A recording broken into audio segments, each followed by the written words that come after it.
Hey, my name's Toby, and I had a bit of an alternative upbringing. My therapist said sharing my story would help with my recovery, so here goes. I grew up on my parents' remote rural farm. The nearest town only had a gas station, post office, and an all-items trading shack. That's where my pa traded the beets, carrots, and corn we grew for cash and other supplies.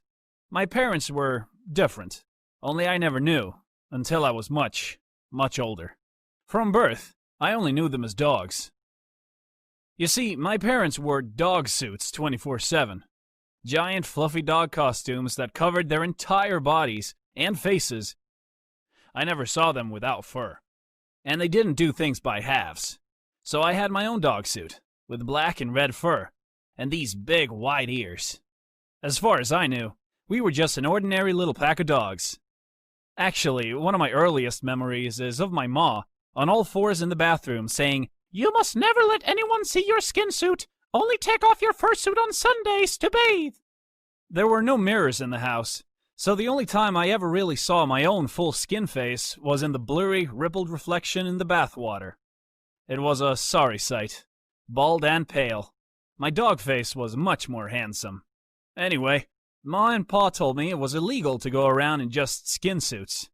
They made a point of drilling into me that we would be put down if anyone ever saw us without our fursuits. Of course, that horrified me, to the point where I had never even left the farm boundaries. Pa was the only one allowed into town to do his trades. In the whole 15 years of my existence, I had never seen anyone other than my own dog parents. Naturally, I was homeschooled. I guess that's the best way to describe it. Pa basically just taught me dog mannerisms, like how to dig up beets and pee outside against a tree out of an opening in my suit. As I grew, Mom sewed me bigger and bigger suits, with more fur and larger features. Every now and then, I'd finish my weekly bath and find a new suit laid out beside my bed. Some nights I'd be lying in my bed and would hear weird howling noises coming from my parents' room. But I was a little afraid of Pa, so I never dared to ask about it. I just put my paws over my ears and try to sleep. To me, it was normal. But everything changed the day there was an unexpected knock on the front door. I started barking like mad, while Ma and Pa frantically ran around the house. Suddenly, a face appeared at the window.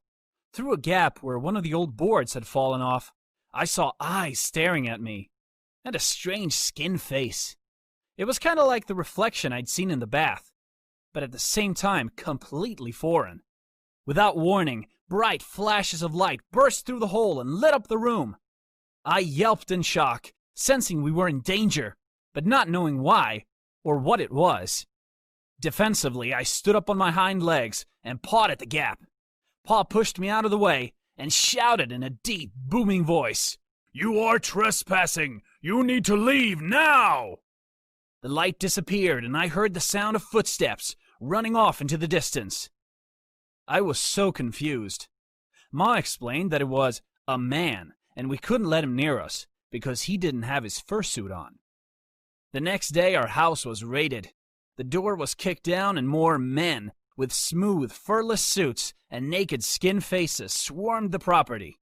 Before I knew it, I was pulled away from my parents and dragged into a waiting car, separated from them for the first time in my life.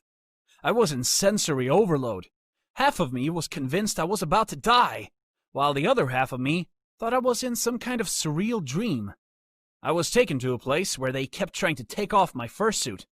I lashed out and tried to bite them, not understanding that they were just medics, wanting to check me over. That was 4 years ago. Apparently, the face at the window that day was a man from the land surveyor's office.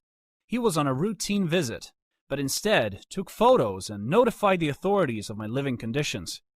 My parents were charged, and I ended up being placed into foster care. It's been tough adjusting to what everyone else calls normal life. I've had to learn to read and write a bit, and really miss the comfort and warmth of my fursuit. It was a big part of my identity.